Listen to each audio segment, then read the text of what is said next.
just like, fuck, you know your shit. That'd be, yeah, I'd be actually very curious to see how, because even with like designing merch and stuff for wrestling, it's very, usually it comes in the, oh shit, I've got to get a t-shirt and find someone who'll design it, but like for that one, it was kind of, I wanted almost like Culture Kings, like a little bit, Yeah. you know what I mean, like, because that's kind of the in thing, right, that streetwear sort of vibe, but seeing people who actually have a fucking knack for design, yeah, exactly, and how their brain works is really interesting. Yeah. So I can imagine it'd be sick. Alright, I think the cameras are rolling, eh? Oh, we're on? Okay. Yeah, we're on. So how close does this need to be? Should I? you can play around with it, but like pretty much like this. Okay. This is fun. Your camera there, your camera here. I've got a camera here. Beautiful. So we're here with Jimmy, former IWA Heavyweight Champion and two-time IWA Trans-Tasman Champion. Yes. Pleasure to have you.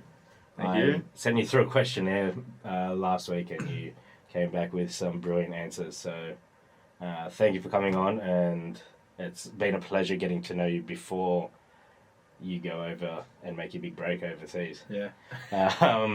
Hopefully. Yeah, so today we're going to dive into the life of a pro wrestler and why you chose pro wrestling, some of the challenges you faced and overcame to get to where you are in your career today. Fuck, I'm so sorry, bro. You're alright, bro. you're not an on-camera man, are you? Yeah, no, like before it's fine. But I feel like, I've already noticed, it's like you put on the actor voice. Yeah. Which is like, I mean, I do it too, but it's like, it's fine. The way we were just chatting before, it's almost like that's all you got to do. Yeah, exactly. That's all it should be. Yeah. It's the fucking heavy light, bro. As soon as you put the second light on it. Anyways, so we connected by doing a Troy Tries episode. Yeah. Troy Tries wrestling. I was spewing because I couldn't be there. I think that was like, out of the 8 episodes we filmed, that was one of the 2 that I couldn't be there for. So I was spewing. How was that experience for you?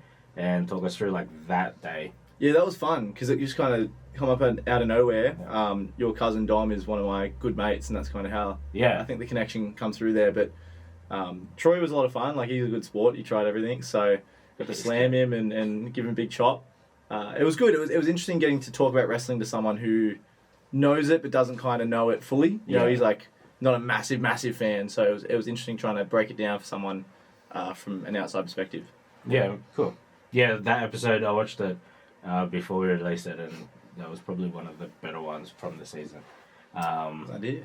That was really cool because, like, growing up, I used to watch wrestling, like, you know, in days of, like, DX. Yeah. But I think probably when sort of, like, around 12, 14, sort of phased out. Yeah, that's the natural, I think, story. Most people grow out of it. Yeah, exactly. But, the strange few who don't probably end up being wrestlers most of the time.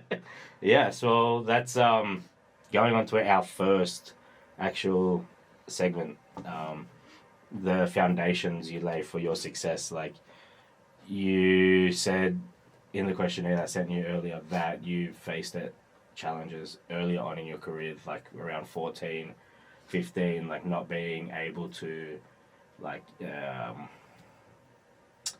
was too young to train, So, well, essentially, it was around 14 that I kind of had the actual moment of I want to do this properly. Yeah. There was an Australian girl, Emma, she was going by Tennille Dashwood, is what she is known by now, was in WWE. And up until that point, there wasn't really any Aussies in WWE, so it kind of... So it was a girl first? Yeah, I mean, there'd been Aussies in the past, but there was always like the stereotypical, in the 90s, Outback Jack sort of character. Yeah, Crocodile. So Crocodile Dundee. Yeah, exactly right. So she was the first one in kind of this modern era that was there, and I watched that. I was 14, and I remember just thinking, okay, she's there. How did that happen? And researched and discovered the local Australian scene, and that was the moment it sort of hit me of, this isn't just a childhood dream anymore. I can actually make it happen. Yeah. So found PWA, Pro Wrestling Australia, which is kind of my home company, and went to the Pro Wrestling Academy with my mum at 14, knocked on the door after we went and watched a show. My mum was the smart one. She said, hey, let's watch a show, make sure it's not dodgy in someone's backyard. And it was very good. Yeah. So we knock on the door, and Robbie Eagles answers, who, funnily enough, I'm fighting this Friday night for the Soul of PWA Championship. And yeah, he essentially is like, look, mate, you're 14, too young, it's unsafe, you know, come back in a couple of years and do a tryout properly and we'll get you in. So 10 years later on, I'm fighting for a title. It's pretty crazy. It's crazy. Yeah, so 16, I did a tryout and I've been training ever since. That's crazy. And, like, from, like, as little as you can remember, like, this was always your goal? Yeah. Probably 5 years old, I discovered wrestling. And, since then, wrestling figures, dressing up, wrestling my brother on the trampoline and all that sort of stuff. So, it just, like I said, it was probably one of those things that Mum and Dad thought I'd grow out of, but just never did. Yeah. Hey, you've heading over to Canada soon, so yes, like the work you've put in has obviously led to some success already, and still very young. So there's going to be a lot more success if you keep putting in that work. So. Let's talk about your accountability whiteboard, man. Okay. So I have heard this sort of similar phrase before in David Goggins' audiobook. I'm a big David Goggins guy. Yeah. Cool.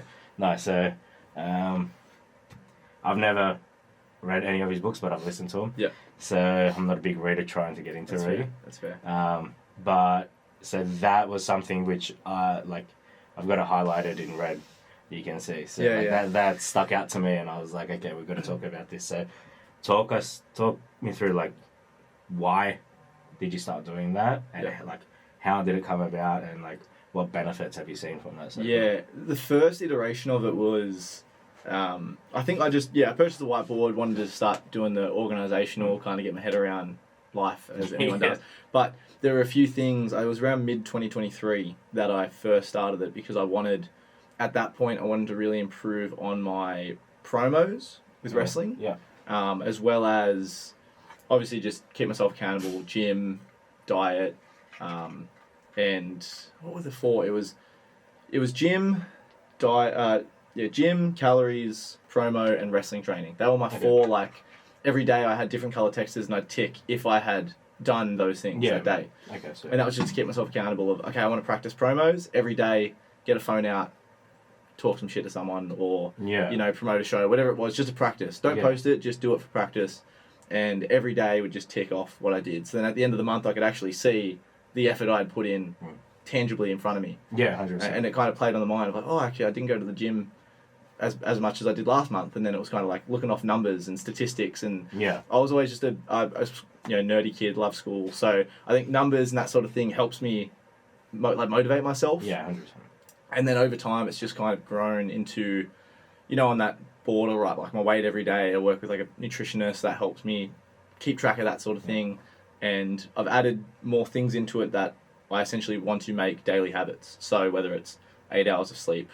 So first thing in the morning, did I get 8 hours of sleep? Tick. If not, no. And that's one that's probably been pretty shocking lately. Yeah, I was going to say, how often do you get those 8 hours? It's not great, but that's a big one that this year I want to get on top of. Yeah. Even just like some mindfulness sort of thing. And that's sort of self-defined. Yeah. But that could be like taking some time to read during the day, or going for a jog outside. Just something that I feel is like I'm taking some time just for me to clear the head. Like it's such an easy and accessible thing for us to do, but to like actually get it done. Yeah. Like you can get so caught up in the day, like with work or like whatever it is. 100%.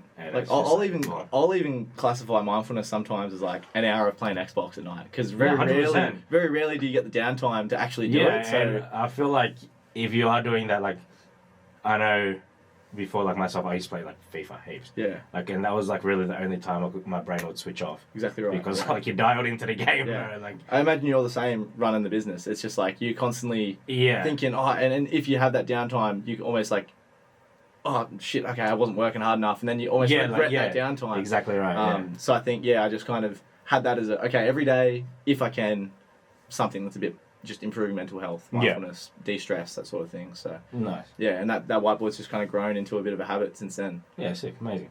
I really like that. Speaking of your mental health, you were saying that you were struggling like with your training, and then you were just going to, I'm guessing, just a normal gym, and then you swapped it up to a more group style setting of training. Yeah. I'm personally going through a similar sort of stage in my life. Yeah. So when I did read that, I was like, that's another thing we've got to talk about, because that's something that I've been thinking of doing. We've got an F45 just around the corner. Yeah. So I've been thinking of going down there and joining because like I've been working so much. I don't get to see my mates as much as like I used to. I don't even get to see my family as much as I want to.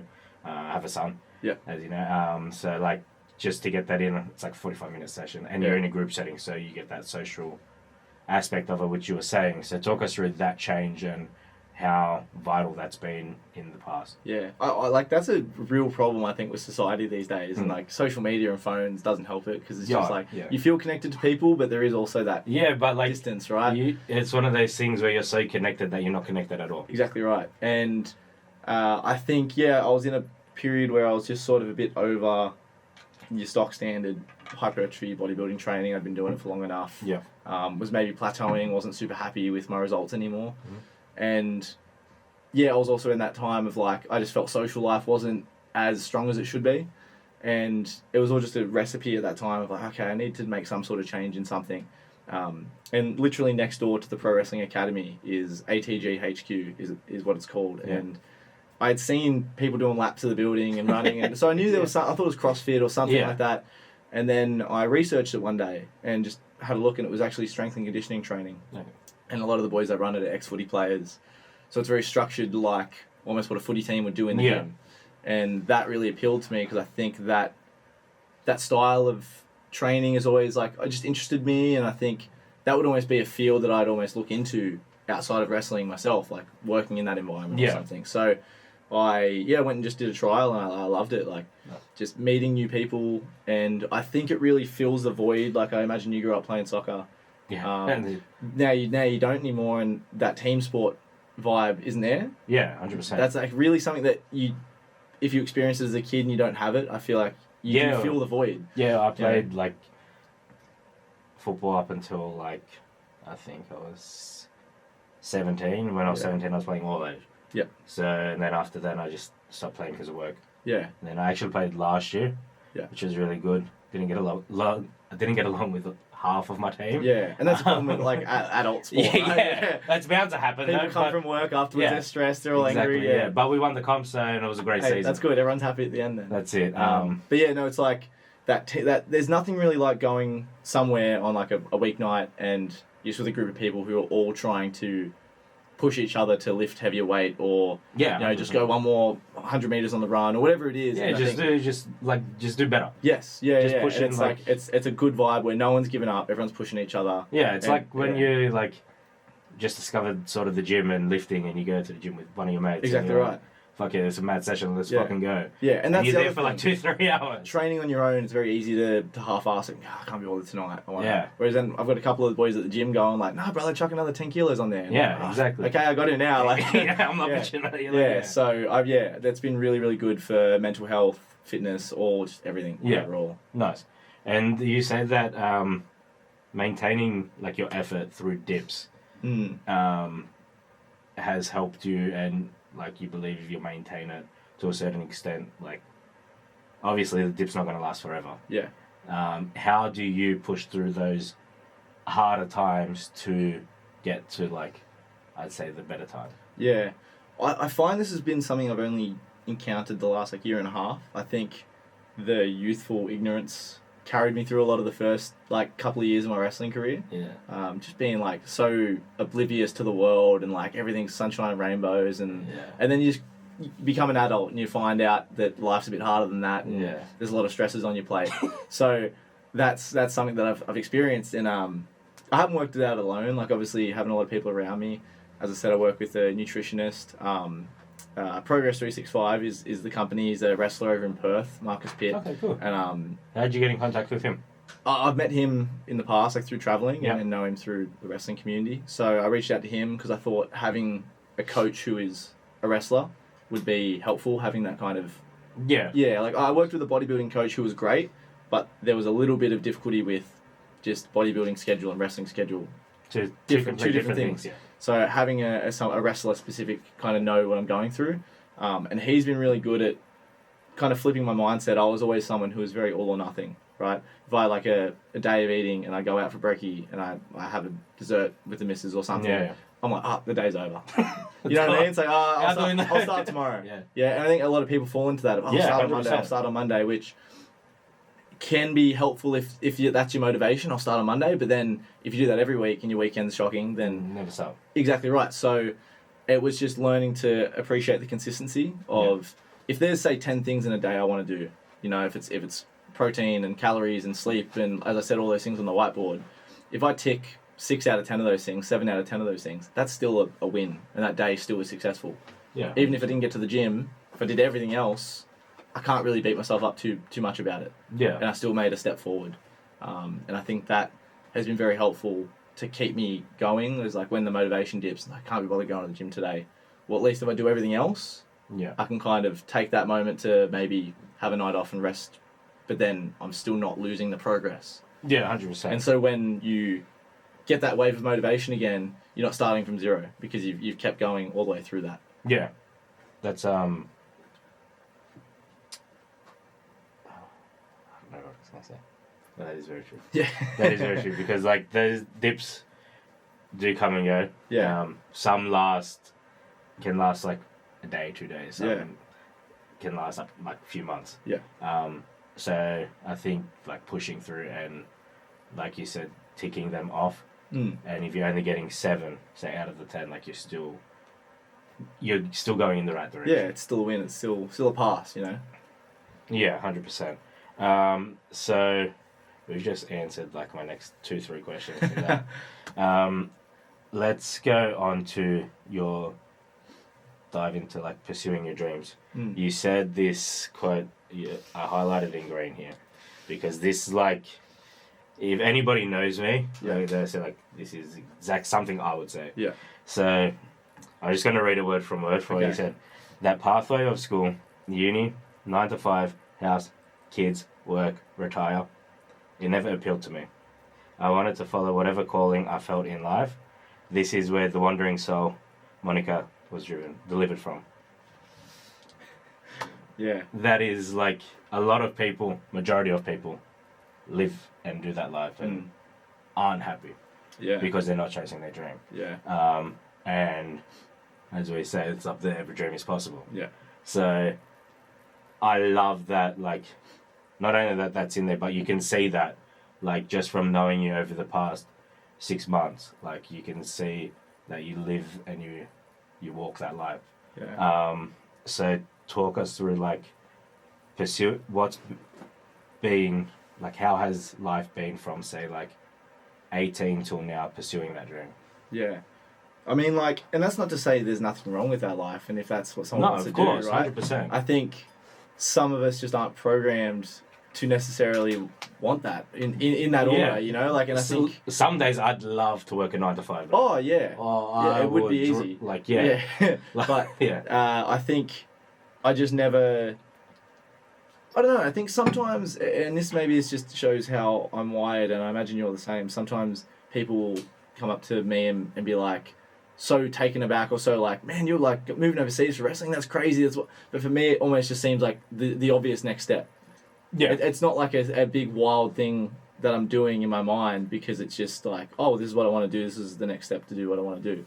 And I think that's kind of how it's always been since I started wrestling. It never felt at the time like I was doing something crazy and wild and different. Yeah. It was more so just like, oh, this is what I want to do, and I just train wrestling, and now I've debuted and I'm wrestling, and like, obviously to me it was like fulfilling dreams, and it felt great, and I was like loving it, but it never at any point felt abnormal, I think. Okay. I think it was like that calling of like, no, this is what I want to do, and that's what you do. You have something you want to do and you do it. Yeah. And yeah, like I said, that kind of wandering soul iteration that Jimmy Townsend went through was a time in like wrestling where I started off as like a schoolboy character, and it was all real. I was actually at school. It was the kind of real... because it wasn't a prefect Jimmy. Yes, yeah, and I was actually in school when I started wrestling, so it all was kind of really me. It just accentuated. Yeah. And then that character kind of come to its conclusion, and it was, okay, what's next? And I just had no genuine idea. You know, I didn't have like a cool wrestling character idea. So I was like, oh, what do you do after school when you don't know what you're doing? You go on a gap year, you travel, backpacker, wandering soul. But it was also quite accurate to me, because I think, again, it was like, still young, still learning who I am as a person, but I know what I want to do. I know I want to travel. I know I want to see the world. I know I want to do it in a way of seeing the world through wrestling. Yeah. That's why I want to travel, go overseas. And I did that. I went to America twice. Did you wrestle in America when you I did, yeah. Nice. Talk us through that. Yeah, I mean, like, it was just kind of... Within wrestling, it's kind of like music or anything like that. Like, you go on tours, I guess. Yeah. You know, we can't go live over there as easily. So... But wrestling's a bit of a small world, so there's always someone you know who knows someone who knows someone. So it just was a matter of finding those people who knew people in America and then sending over my resume and some matches and, hey, what do you think? And then you get there and you train and they say, oh, you okay? You're pretty good. We'll put you on this show. And it's all just kind of a constant battle of like betting on yourself of, okay, I'll go and train in front of these people. They'll see me. They'll think I'm good. Great. There's a show. Okay, I'll wrestle. They'll see I'm good. And kind of that constant snowball of just... hopeful successes, but I guess they were short-term trips, so there's only so much you can get out of them, which is why making a bigger move overseas was my next kind of step in my mind of, okay, 100%. I got to make my mark overseas long-term. Yeah. And what was the like level of difference between those matches you did have in America compared to here in Australia? Was there much difference at all? Honestly, man, it's wild how good Australia is. Yeah. And that's not to say that, like, America or anywhere is bad, but just overall quality of Australia, on average, is just head and shoulders above America. Because you think of their population, they've got such a big population, so there's so much more of the bad. Yeah, and they've been doing it for so long. Like, I feel like, obviously, you've been, like, practicing this for the past 10 plus years. Yeah. But, like, I feel to the public, like, it's only become known over the past, like, 2-3 years. Yes. Yeah, it's just it's so much more niche here. Yeah. America has so much more exposure, but I think the quality in Australia is just so good because our coaches, we've just been so fortunate. Like, the head coaches at PWA, like Robbie Eagles, who I'm wrestling, New Japan wrestler, Grayson Waller, who I wrestled in October, is now in WWE. How's that experience? Oh, that was incredible, of course. You know, getting to talk shit to my best mate and mentor and then get punched in the face. No, that was really cool and a great learning experience. Yeah. And I think it's proven that all the Aussies who have gone overseas and made it to WWE or AEW or TNA, they've all just smashed it. There's no one who's really been a failure. So I think that's a testament to the quality of what we have. It's similar to sports, right?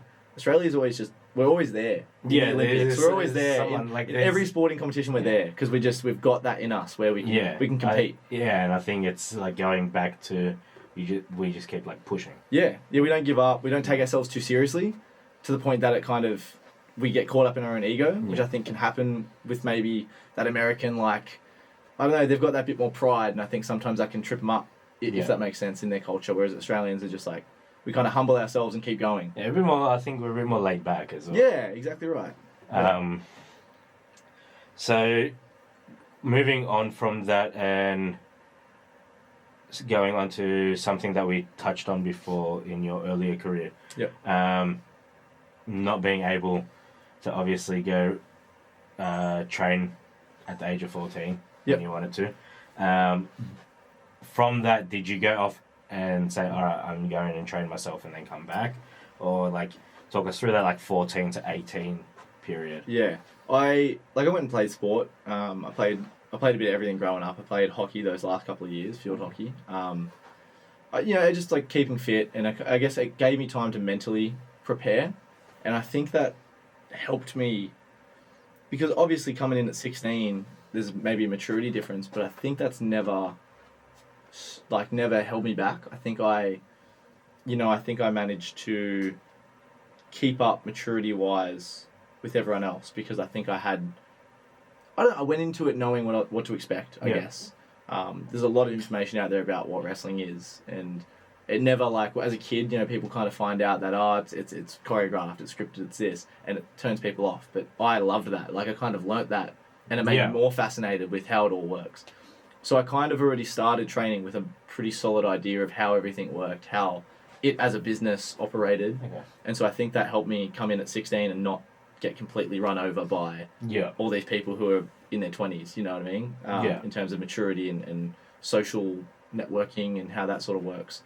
So I think those couple of years not getting to train, I guess, helped me come back a bit more prepared, a bit more mature, and also a bit more motivated to, like, go into that tryout and not let myself fail. I'm here. I actually, like, my PWA tryout, it's just a lot of push-ups, squats, sit-ups, just conditioning tests. Yeah. But they push you. Like, we did, I think, 300 or 400 bodyweight squats in a row.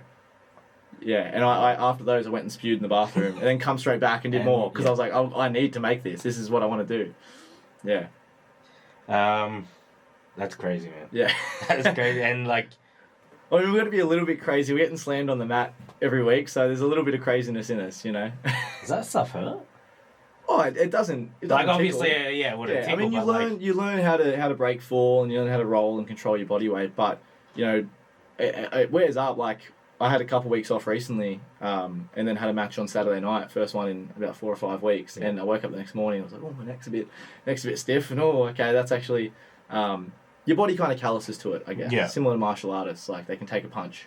Yeah. It still hurts, but they're conditioned to kind of take it. So, I think the first time you ever take a bump, I guess, and get slammed, you do definitely feel it. Yeah. And you just learn how to kind of take it. You learn how to kind of love it. Yeah. Love the pain and push through the pain. Yeah. Throw me off the top rope. Exactly right. Yeah. Nice. So talk us through, like, what's a match day look like for you? Do you call it match day? Sorry. Yeah, like show day, match day. Like from time you wake up, like what time do you wake up to? Yeah, it can be a little bit different depending on where the show is, when it is. Do you have a favourite venue? Ooh, that's a great question. Because you fight like everywhere. That's crazy. Like you fought at Austral Bowling Club, like out on the bowling turf. Yes, like, Well, that's a special one because that's where I work. Yeah. So that was like a bit of a homecoming and people I know, and that's a really. I remember the first time it was there. Dom sent me a Snapchat of it, and I was like, what the fuck? Like, who's wrestling at Austral Bowling Club? Yeah. And then, like, go down, like, I think that was probably 3 years ago, maybe? Yeah, we've done 3, And now we're here sitting talking about it. Yeah. So, crazy how the world works, but would that be your favourite venue? It'd be up there. That's, like, a sentimental one. Yeah. And in terms of, like, wild kind of, I guess we've done the Metro Theatre. I did that. That was the one I wrestled Grayson Waller at, so that's also another sentimental one. Packed out, wild atmosphere. What was the crowd there? I think we didn't quite get 1,000. I think it would have been 800 or 900. Okay, it's still good crowd. It's a pretty packed building, yeah. That one, we used to do Max Watts, now Liberty Hall in Entertainment Quarter. That was like the home of PWA for a while there, and that was always really special.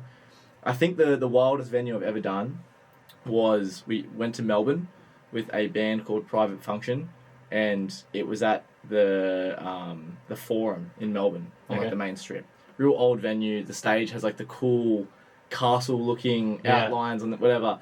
And this was like 1,300 people packed in. Not wrestling fans, just band fans. And we had the ring up against the stage with a barricade. And the idea was DJ set, wrestling, band set, wrestling, and just like a couple of matches.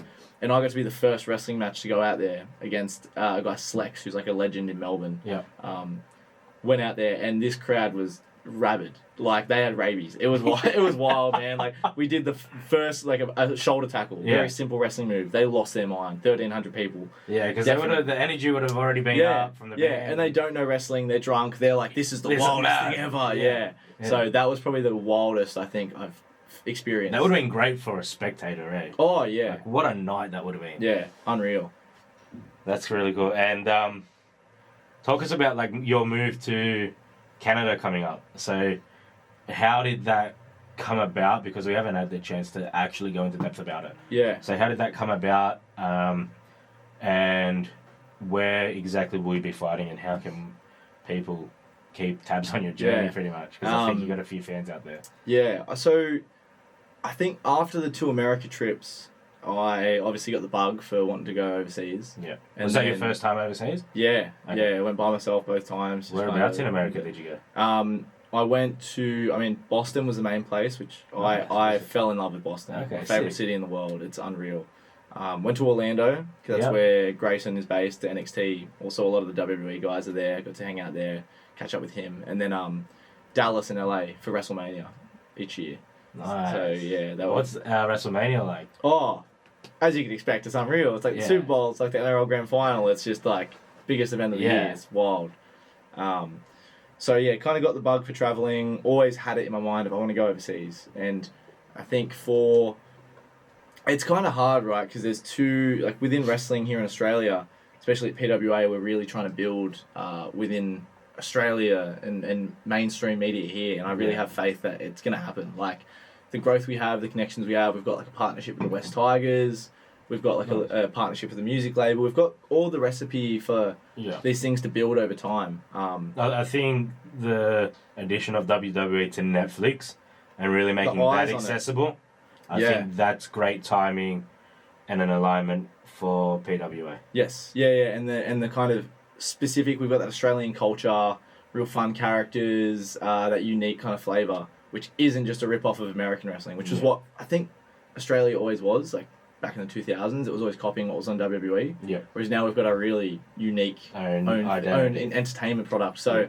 PWA is going really, really good. But I think, I guess, slightly selfishly for myself, still having the aspirations for a WWE or an AEW or something, you know, overseas.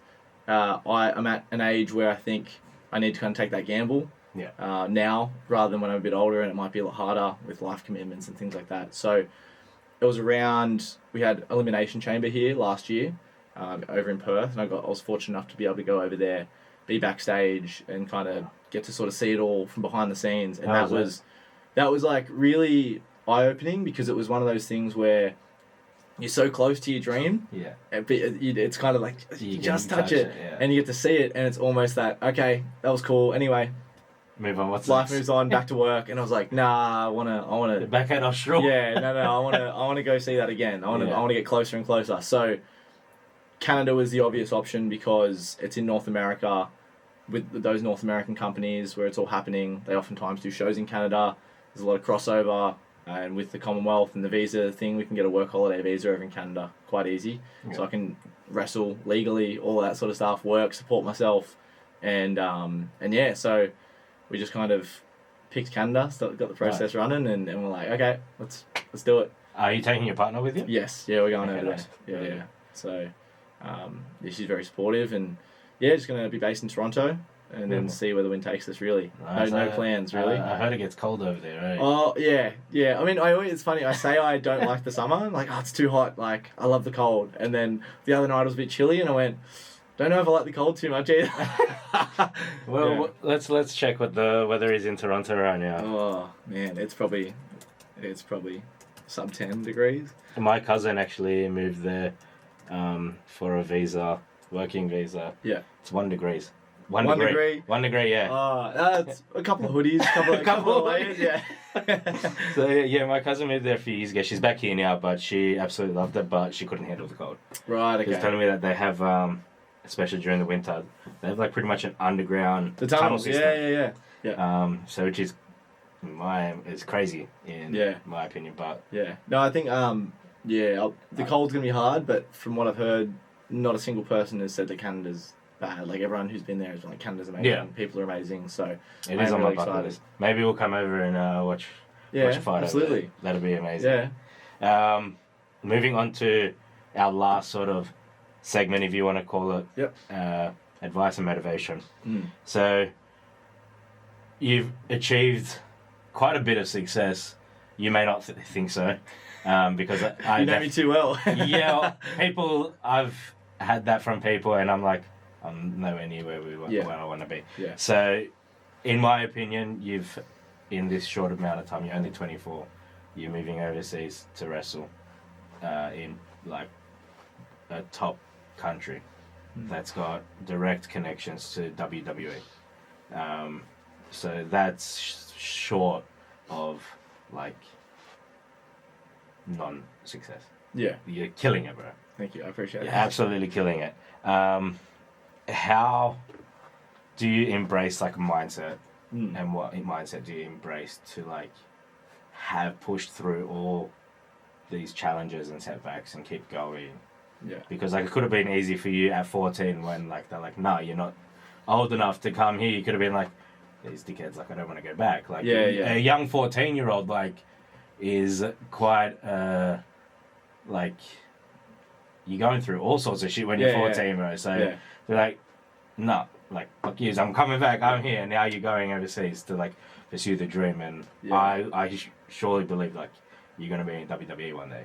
I'm very competitive. I think that's maybe at its core what kind of drives me. Okay. As I said, like I sent you through, like I'm a very big quote guy. Like I like that kind of thing. Like that's kind of the when I need it, you go back to the quotes and the motivational videos and that sort of stuff fires me up.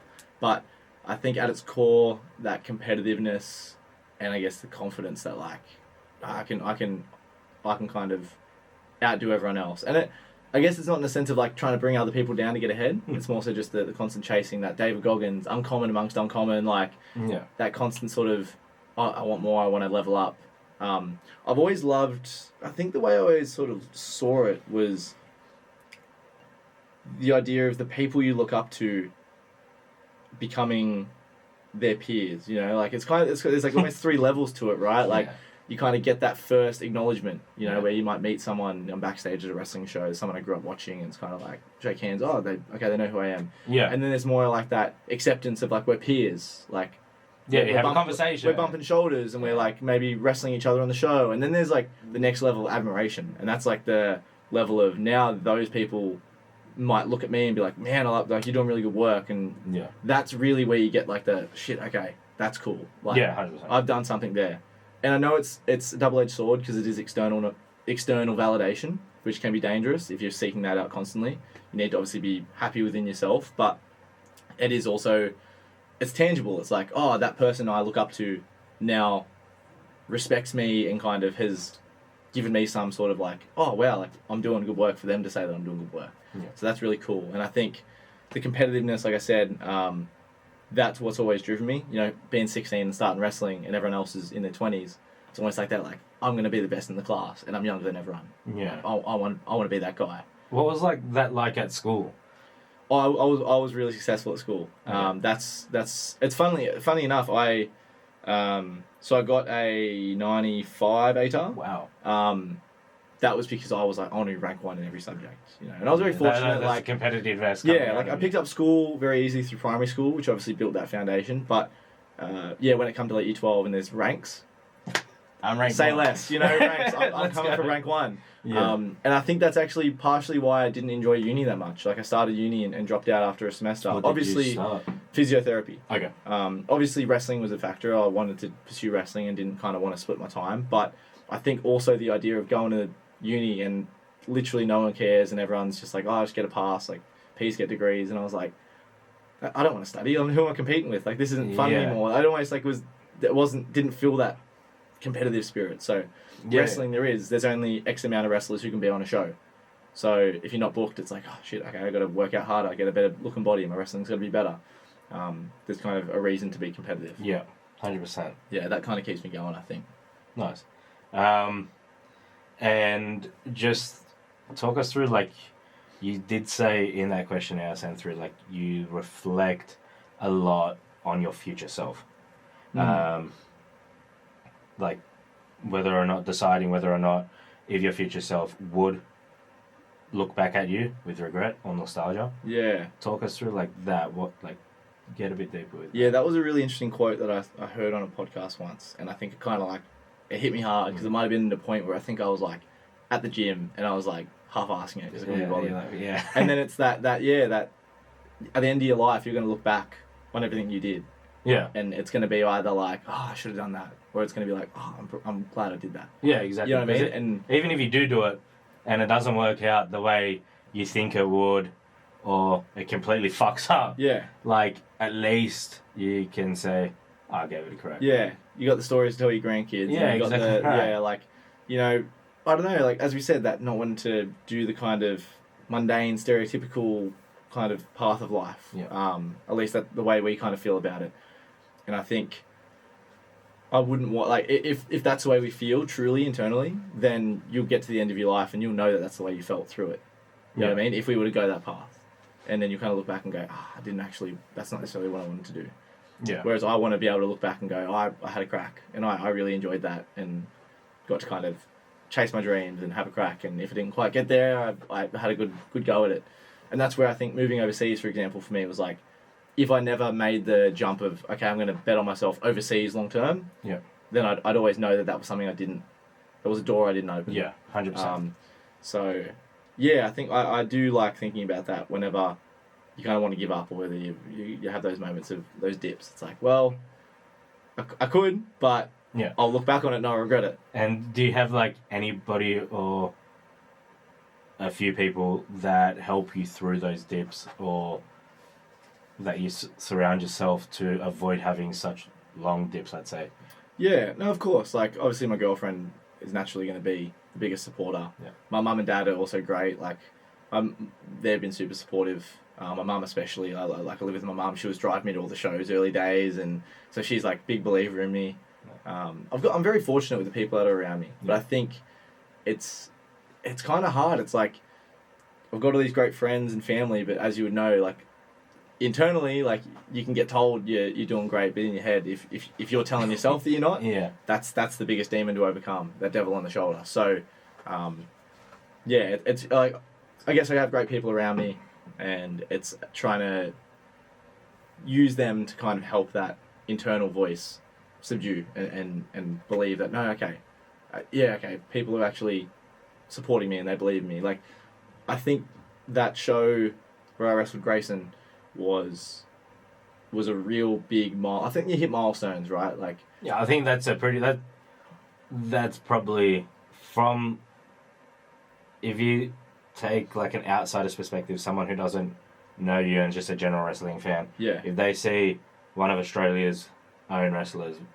versing a WWE wrestler who's come over to fight you, like that's huge. Like, if you break it down like that, it's like, pretty crazy. It's wild. But then I think, like, I guess there's nobody else in Australia who's versed him, is there? Yeah, no. Only you. That was the first. Exactly. But I guess in the sense of, like, you probably, when you have done a big event for lightweight, and it's kind of like you feel like, that was something that we achieved something there. That's like almost the next level. You know, maybe where you make like X amount of sales or things like that. There's kind of points, and I think that was an event where it finished. You know, shared a shot of proper 12 whiskey and was like feeling happy and just like outpouring of love. And I remember going up to see all my family after the show. I made sure everyone I knew was there because like, this is what I'm proud of, and felt very proud of the match. And kind of had that moment of being able to like hug all my family and thank them all for like the support, because again, like, you're hard on yourself, and I think over the years I get them to come to shows and stuff, but there's always bits and pieces where it's like, that was great, but this could have been better, this could have been better, or this show, the crowd wasn't great.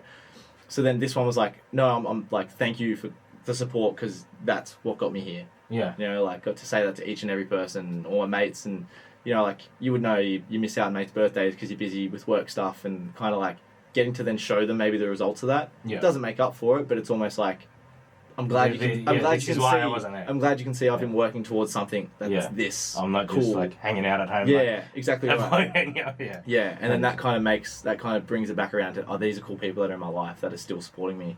Doing this stuff. See. Talk us through. You brought in a few items with you.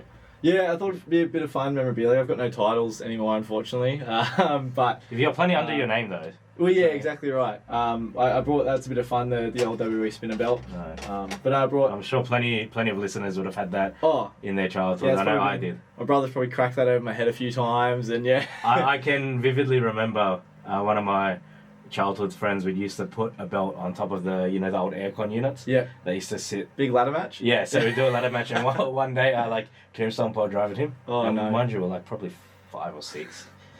And he's cut his lip open. And my mum has had to call his mum and he explain it all. The amount of bloody noses I had. And we still was friends, so that didn't ruin the friendship. I brought like a hat. It's a little merch hat, and then nice. I've got this is the first ever T-shirt that I made. Wrestling Nobody Kicks Out of the Schoolboy. It was an unbeaten roll-up pin for years. Nobody kicked out of the Schoolboy, and then now we're at the... And you got the S as well. The cool S. The cool S that you tend to do in school. The prefix was so cool. Yeah. And then my most recent shirt, which I got in about October. So a bit of an evolution there. Trying to look all tough with some barbed wire on there. How'd the schoolboy to barbed wire transition go for you? Like, personally, does that have an impact, on you mentally?